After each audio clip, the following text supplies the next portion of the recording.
지구촌 곳곳에 많은 일들이 일어나고 있습니다. 전쟁도 일어나고요. 또 우리나라에서도 며칠 전에 대전에 있는 대덕구의 안전공 공장에서 불이 나서 많은 이들이 죽고 또 다치는 이러한 일들도 있습니다. 참으로 우리가 살아가는 세상의 삶은 평안하다, 아무 문제 없다, 또 어떻게 보면 순조롭다, 잘 되고 있다, 이렇게 그런 이야기들만 있으면 참 좋을 텐데 이렇게 순조로웠던 가운데서도 뜻하지 않은, 예기치 않은 이러한 일들이 일어나게 되는 것을 보게 됩니다. 물론 지나고 나면 또 인재였다라고 이렇게 사람들은 이야기하지만 결국 시간을 우리가 보면 우리 인생의 한 단면이지 않을까라는 생각이 들어집니다. 참으로 그냥 순조로운 것 같은데, 그런데 어느 날 생각지 못했던 일들로 인하여 풍파가 일어나는 이러한 것이 우리 인생의 한 단면이 아닐까라는 생각이 들고요. 그래서 우리는 두려움과 공포 속에서, 또 염려 속에서, 근심 속에서 살아갈 수밖에 없는 것이 인생의 또 한 모습이 아닌가라는 생각이 들어집니다. 오늘 우리가 함께 읽은 이 말씀은 마가복음에서 마가가 오늘 예수님이 제자들과 함께 그 갈릴리 바다를 지나가시는데 광풍을 만나는 이 사건을 오늘 우리에게 보여주고 있습니다. 이것은 오늘 우리가 이러한 부분으로 보셔야 합니다. 그냥 바다를 건너가다가, 그 호수를 건너가다가 광풍을 만났어라고 하는 것보다 이 호수를 지나가는 이것이 바로 이 세상을 지나가는 우리 인생의 한 걸음이라면, 그 예수님이 함께하고 있는 그 배는 결국 예수님을 믿는 그리스도인의 삶을 의미하기도 하고, 또 한편으로는 예수님을 머리로 삼고 함께 지어져 있는 교회를 상징하고 있는 이러한 모습이기도 합니다. 오늘 바로 예수님께서 이 갈릴리 바다를 지나가시는 이 장면 속에서 오늘 그리스도인인 우리들, 그리고 교회로 세워진 우리들의 모습 속에서 무엇을 예수님께서 말씀하고 있는지, 과연 우리는 이런 풍파가 일어나는, 우리가 생각지 못했을 때에 우리에게 일어나는 기어려움과 이런 아픔이 우리에게 주어지는 그 순간에 우리는 무엇을 붙잡아야 하는지, 또 우리는 어떻게 그 순간을 이겨내야 하는지 오늘 이 말씀을 통해서 함께 생각해 보려고 합니다. 오늘 35절 말씀을 보면 그날 저물 때에 라고 이렇게 말하고 있습니다. 마가가 시간을 정확하게 우리에게 밝혀주고 있습니다. 이것은 이 일상으로 보면, 우리의 일상으로 보면 하루가 끝나는 시간인데 하나님의 시간으로는 바로 하루의 시작이었습니다. 히브리인들이 가지고 있는 그 시간의 개념은 저녁이 되고 아침이 되니 하루가 되어지는 셋째 날이더라, 첫째 날이더라 라고 했던 것처럼, 바로 하나님의 시간은 그 어둠이 짙어지는 바로 그 시간이 새로운 날의 시작임을 우리는 알고 있습니다. 바로 모든 수고를 끝내고 이제 안식에 들어가는 그 시점에 하나님은 새로운 날을 시작하시는 것을 우리에게 말해주고 있는 겁니다. 자, 이렇게 그날 저물 때에 이제 새로운 날이 시작되는 것을 마가는 이렇게 우리에게 표현해주고 있는 겁니다. 자, 그때 예수님은 제자들에게 우리가 저편으로 건너가자라고 이렇게 말씀하십니다. 자, 이 뱃길은 제자들이 원해서 가는 길이 아니고, 제자들이 가고 싶어서 가는 길이 아니라 예수님의 명령에 순종하여 가는 길이었습니다. 예수님께서 제자들에게 저편으로 건너가자라고 했기 때문에 그 명령에 따라서 이 제자들이 바로 그 배에 몸을 싣고 그 배를 타고 지금 그 갈릴리 바다를 건너가고 있는 것입니다. 바로 이렇게 건너가는 그러한 모습, 거기에 예수님도 함께하고 있습니다. 그러니까 우리가 이런 부분이죠. 우리가 신앙생활을 하다 보면 이런 것이 있습니다. 예수님이 우리와 함께하고 계시고, 또 내가 원해서가 아니라 예수님께서 말씀하신 데 내가 순종하며 가는 길인데, 그 길에 여러분 어려움과 고난과 고통은 올 수 없을 거야, 그 고난과 고통이 있어서는 안 되지라고 생각하는 것은 오해입니다. 그건 착각이라는 것입니다. 예수님과 동행하기 때문에, 내가 예수님의 말씀을 믿고 그 말씀대로 순종하며 살아가기 때문에 아무런 문제가 없다, 그리고 어떤 문제도 일어나지 않는다라고 생각하는 것은 착각이라는 겁니다. 현실은 그렇지 않다는 것입니다. 오늘 37절을 보면 큰 광풍이 일어납니다. 그리고 그 물결이 배에 부딪혀서 배에 물이 가득하게 되어지는, 배가 침몰할 위기가 찾아온 겁니다. 여러분, 예수님이 함께하고 있는데, 그리고 예수님이 가자고 하셔서 그 명령에 따라 순종하며 가는데, 그런 걸음을 걷는데 광풍이 일어난 겁니다. 이 광풍은 언제 일어날지 모르는, 그래서 갈릴리 바다에서는 그렇다고 합니다. 이 갈릴리 호수가 분지입니다. 분지라고 하는 것은 사방 다른 데보다 좀 낮은 지역인데, 그런데 사방으로 높은 산이 둘러싸여 있어서 높은 산 그 꼭대기에서 차가운 공기가 형성되면서 그게 비탈을 따라서 내려오면서 이 호수 바다 그 물결을 치면서 광풍을 일으키는 겁니다. 바로 그것이 요즘처럼 일기예보가 잘 이렇게 되어질 때 이거 알아맞추는 어떤 부분이 있으면 모르겠지만, 그때는 언제 그런 광풍이 불지 모르는 겁니다. 그렇기 때문에 그 광풍이 불 때 정말 위험과 위기가 그들에게 찾아오는데 어떤 예고도 없이 그렇게 찾아오는 겁니다. 근데 지금 그래도 어부 출신으로 그래도 예수님을 따르는 그 제자들 가운데 그 배를 가지고 그 갈릴리 바다에서 고기를 잡으며 살았던, 그렇게 뼈가 굳은 그러한 베드로와 요한조차도 손을 쓸 수 없는 이러한 상태가 되어버린, 그래서 배가 침몰의 위기에 있는 이러한 상태가 되어진 것입니다. 여러분, 오늘 우리가 분명히 봅니다.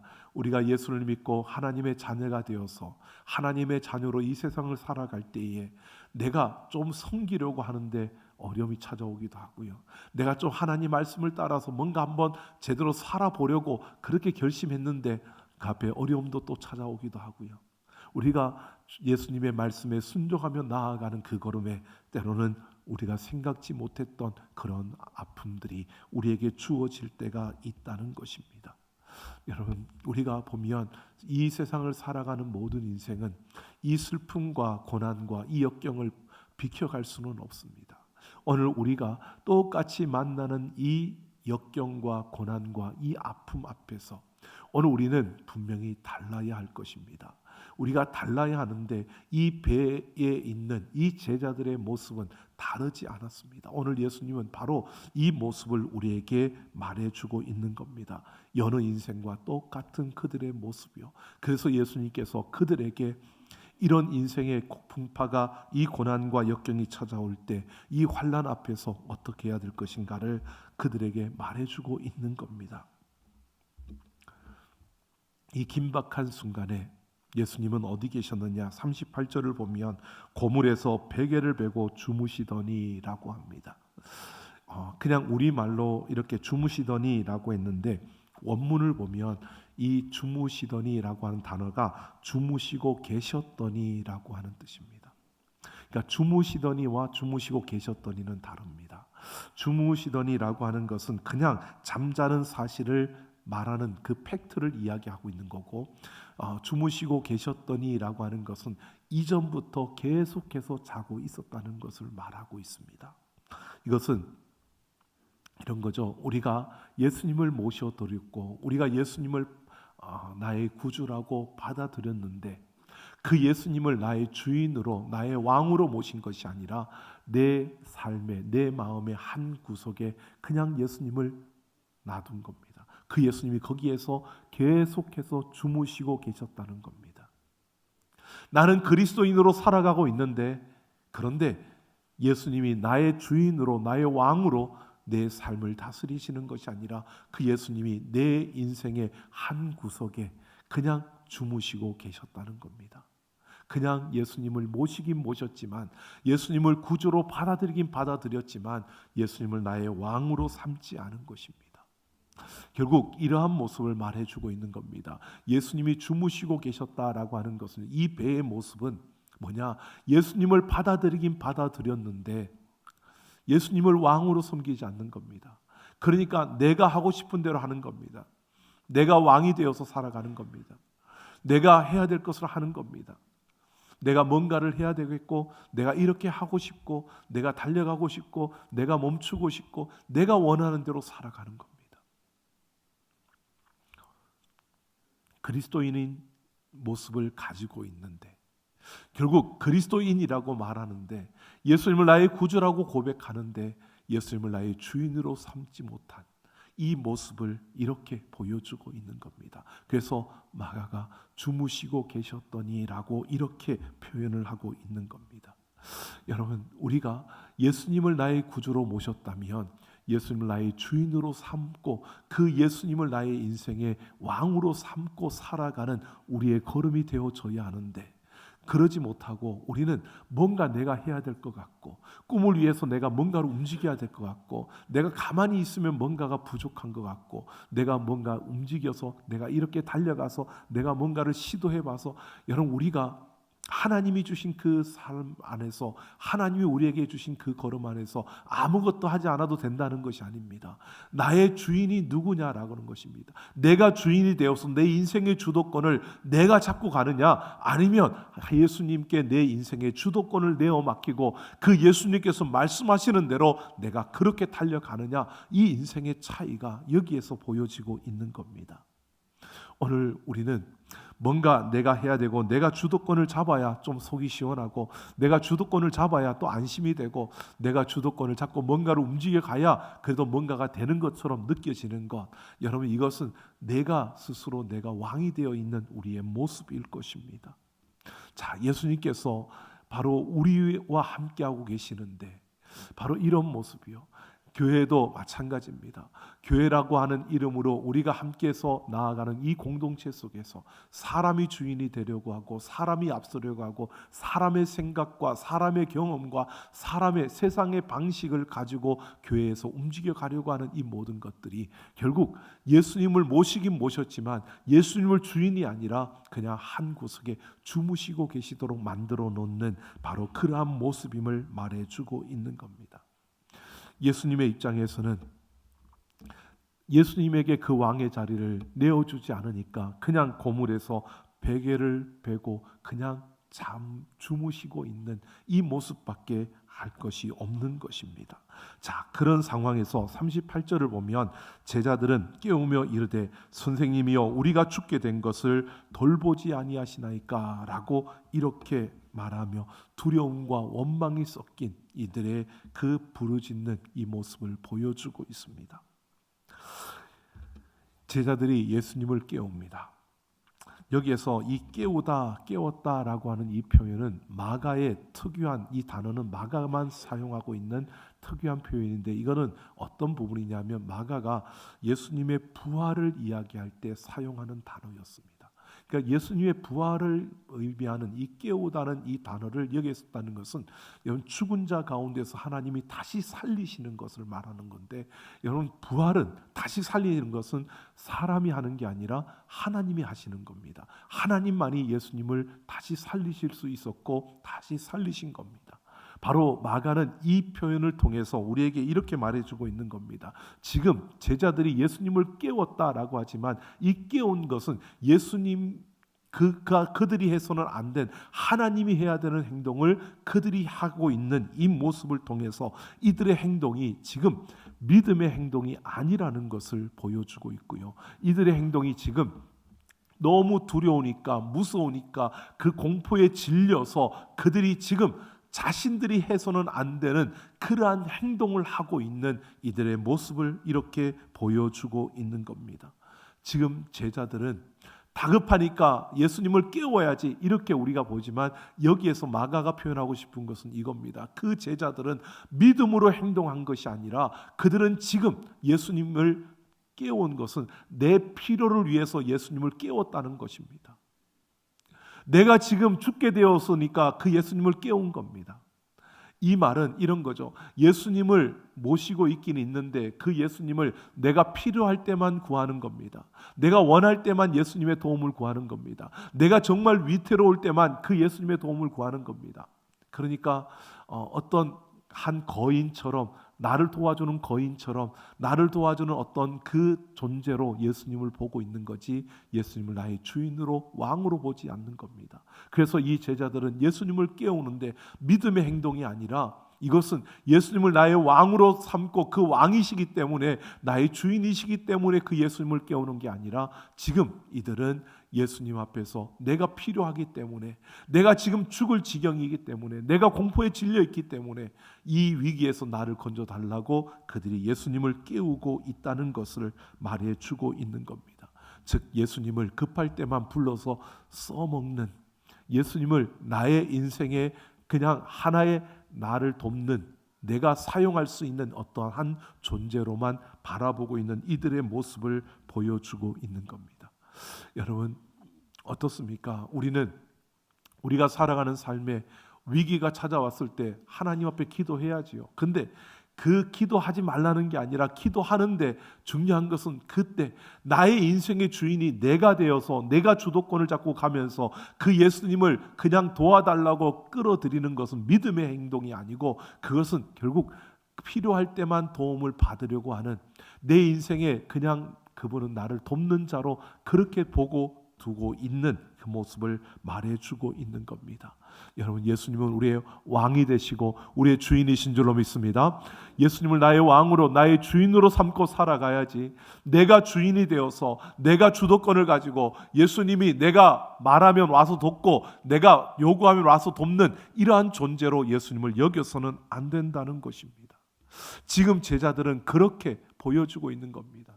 예수님과 함께하고 있고 예수님을 모시고 있지만, 이들은 그 왕의 자리를 자신들이 가지고 그 인생의 주도권을 자기들이 잡고 그렇게 좌지우지하며 가는 겁니다.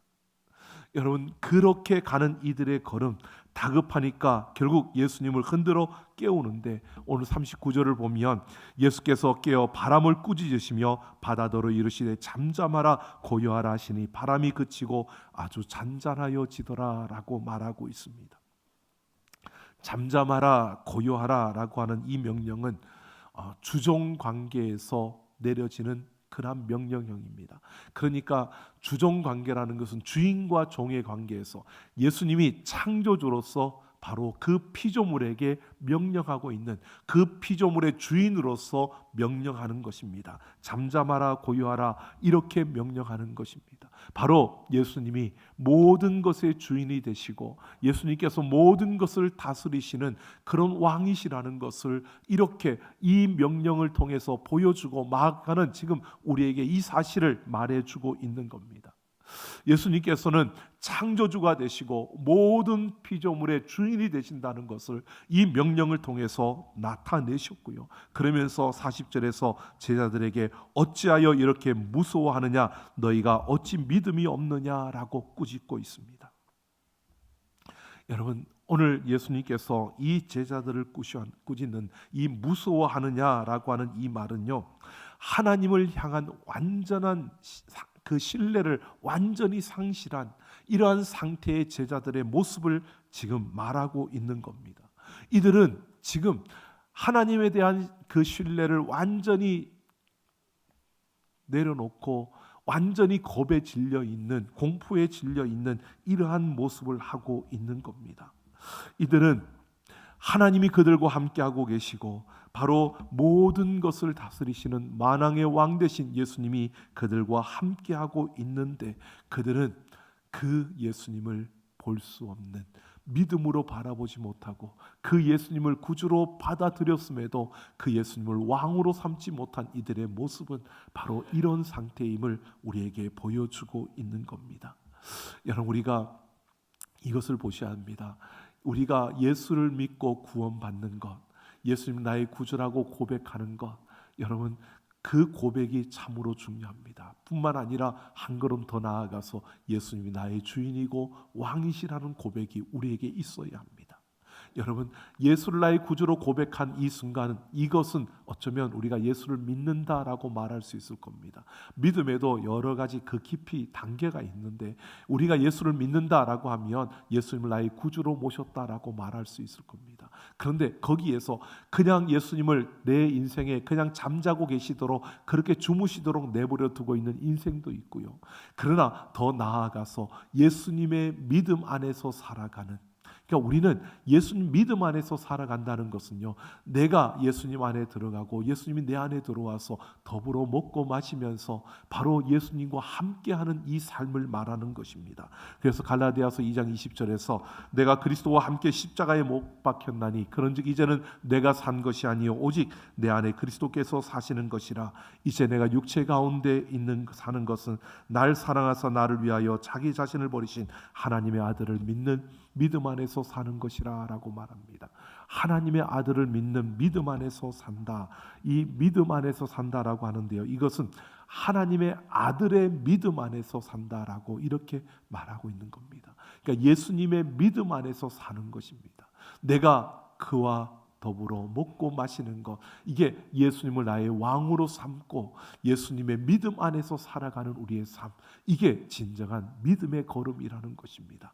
예수님은 오늘 우리에게 이런 사실을 요구하고 있는 겁니다. 너희가 예수님을 구주로 고백하는 그 자리에서 예수님을 받아들인 이것으로 끝나는 것이 아니라 예수님의 믿음 안에서 살아가는, 그래서 그 요한계시록에 말하고 있는 것처럼 볼지어다 내가 문 밖에서 두드리노니 너희가 문을 열면 내가 그에게로 들어가서 그와 더불어 먹고 마시리라고 말씀하고 있는 것처럼요, 우리가 그 예수님 나의 왕으로 모시고 그 예수님 나의 주인으로 모시고 그 예수님의 믿음 안에서 살아가는 자들이 되기를 예수님의 이름으로 축원합니다. 지금 우리에게 필요한 것은 바로 이것입니다. 우리가 살아가는 삶에 어려움이 찾아오고 힘든 일이 주어집니다. 그런데 예수님을 나의 왕으로 삼고 예수님을 나의 주인으로 삼은 삶의 그 모습은 다를 수밖에 없다는 겁니다. 그래서 41절을 보면 그들이 심히 두려워하여 서로 말하되 그가 누구이기에 바람과 바다도 순종하는가 하였더라 라고 말합니다. 여러분, 지금 제자들이 여기에서 41절에서 심히 두려워하는 이 두려움은 또 다른 겁니다. 이것은 하나님에 대한 존재, 예수 그리스도의 그 정체성에 대해서 이들이 집중하면서 그것을 보면서 두려워하고 있는 겁니다. 그래서 이 두려움은 거룩한 두려움이라고 말하는 겁니다. 즉 하나님을 보면서 두려워하는 겁니다. 이런 분을 내 왕으로 모셔야지 내가 왕이 될 수는 없다라고 바라보는 겁니다. 이런 분이 나의 왕이시고 이분이 나의 인생의 주인이라고 이렇게 고백할 수밖에 없는 바로 그 두려움이 그 거룩한 두려움이고, 이 거룩한 두려움이 우리에게 있을 때 여러분, 우리는 세상에서 일어나는 그 어떤 일들, 우리 앞에 갑자기 일어나는 그 환난과 그러한 많은 일들 앞에서 우리는 요동하거나 무서워하거나 두려워하거나 공포에 질리지 않는 그러한 우리의 걸음을 걸어갈 수 있음을 오늘 우리에게 말해주고 있는 겁니다. 바로 파도와 바람이 그 앞에 순종하는 그 모습을 바라보면서 이들이 예수님께 집중합니다. 그러면서 그 예수님 앞에서 그 예수님을 두려워하는 바로 그 두려움을, 거룩한 두려움을 갖는 이 제자들의 모습을 오늘 우리에게 보여주고 있는 겁니다. 여러분, 오늘 우리의 삶에서 바로 이런 겁니다. 세상에 우리 인생을 살아가면서 일어나는 모든 그 두려움, 풍파들을 우리가 몰아낼 수 있는 그러한 힘은, 그 몰아낼 수 있는 유일한 힘은 다른 것이 아닙니다. 바로 이 거룩한 두려움, 즉 하나님을 바라보고 그 하나님께 집중하고 그 하나님을 온전히 바라는 이러한 우리의 모습, 그 하나님을 나의 주인으로 나의 왕으로 삼고 그 하나님께 집중하며 나아가는 그 걸음을 걸어갈 때 우리는 이 광풍을 이겨낼 수 있고, 그 광풍으로 인하여 우리의 인생에 찾아오는 그 위기와 그 아픔을 우리는 넘어설 수 있다는 것입니다. 오늘 우리의 삶에 어떤 순간이 우리에게 주어지더라도요, 여러분, 우리가 요동하거나 또 우리가 다 할 수 없어서 거기에서 쓰러지고 절하고 또 포기하거나 이런 인생 말고요, 어떤 일들이 우리에게 주어지더라도 여러분, 그 모든 순간순간마다 우리의 왕이 되시고 우리의 주인이 되신 예수 그리스도께 우리의 모든 시선을 고정하고 그 예수님께 우리의 마음을 두고 나아가는 우리의 걸음을 통해서 우리 인생의 모든 풍랑을 이겨낼 수 있는 우리 모두가 되기를 예수님의 이름으로 축원합니다. 캐나다의 샘 설리반이라는 사람이 있습니다. 19살 때 친구와 함께 스키를 타러 갔다가 사고가 나서 목 아래로 움직일 수 없는, 감각을 느낄 수 없는 척수 장애인이 되었습니다. 사고 후에 그는 하나님을 찾고 하나님께 도와달라고, 이 마비된 모든 것을 고쳐달라고 그렇게 부르짖었습니다. 그리고 그렇게 기도했는데 고쳐지지 않고 휠체어를 타야만 되는 이러한 척수 장애인이 되었습니다. 인생이 모든 것이 다 싫어졌습니다. 그러면서 아무것도 하기 싫고 내 인생은 실패자라고 패배자라고 여겼습니다. 그 어떤 것도 할 수 없어서 본인은 그냥 인생의 나고자록이기에 이 땅을 더 이상 살아갈 의미가 없다고 생각했습니다. 그래서 자살을 시도하고요.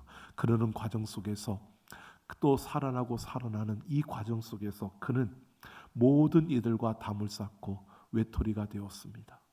두려움에 휩싸여서 하루하루 두려움으로 살아갔습니다. 그런 가운데 어느 날 그에게 주님이 찾아오셨습니다. 예수님을 만났습니다. 진정한 자신의 삶의 주인 되신 예수님을 만났고 그 삶의 주인 되신 예수님을 통해서 자신의 인생을 돌아보기 시작했습니다. 그러면서 그는 살고 싶다라고 하는 그런 마음이 생겨났고요.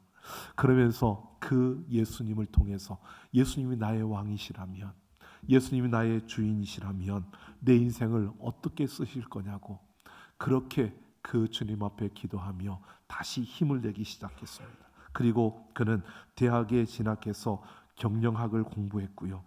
휠체어를 타는 그러한 장애인으로서 1993년 밴쿠버 시의회 의원으로 그가 당선되어 활동을 하다가 2005년도 밴쿠버 시장에 당선이 되었습니다. 그리고 그는 시장에 당선이 되면서 그렇게 말합니다. 나는 예수님의 손과 발이 되어 장애인을 위한 도시를 만들겠다고. 그래서 밴쿠버의 장애인을 위한 시설들과 또 그러한 정책 연구들, 이런 활동들을 펼쳐가는 그러한 밴쿠버에 또 하나의 이름을 남긴 그러한 시장이 되었다는 이야기입니다.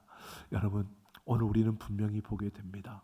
우리 앞에 찾아오는 많은 위기와 어려움들, 우리 인생에 부러지는 그 강풍들, 여러분 그 강풍 앞에 설 때 우리는 두려워서 무서워서 우리의 삶이 요동치면서 아무것도 할 수 없을 것 같고 모든 것이 패배인 것 같고 더 이상 아무것도 하지 못할 것 같은 그러한 순간이 분명히 우리에게 찾아옵니다. 그 순간에 여러분 두려워하는 것이 아니라 오늘 그 강풍을 통해서 주님을 만나는 우리의 시간이 되어져야 하고요. 그 주님 앞에서 예수님이 나의 왕이고 나의 주인이심을 고백하며 그 거룩한 두려움을 가지고 그 모든 광풍을 이겨낼 수 있는 그 위기와 그 아픔 속에서 바로 모든 것을 다스리시는 하나님의 그 섭리를 따라 내가 서야 할 곳이 어디고 내가 가야 할 길이 어떤 길인가를 다시 볼 수 있는 그러한 우리의 걸음, 우리의 삶이 되어진다면 우리는 어떤 비바람이 몰아친다 할지라도 우리는 두려워하지 않고 거기에 매몰되지 않고 우리는 그 가운데 든든하게 서서 하나님의 그 놀라운 뜻을 이루어가는 그러한 축복의 통로가 될 것입니다. 오늘 우리는 이렇게 살아가길 원합니다. 세상은 폭풍을 무서워하는 그러한 가운데 많은 이들이 두려워하고 떨고 염려하고 근심합니다. 여러분, 우리는 그 두려움과 염려와 근심을 내려놓고요, 예수님을 나의 왕으로, 그 하나님을 나의 왕으로 모시고 우리가 거룩한 두려움을 가지고 그 하나님 앞에서 나아가는 그 걸음을 통해서 이 모든 광풍을 이겨내는, 인생의 모든 어려움을 이겨내는 우리 모두가 되기를 예수님의 이름으로 축원합니다.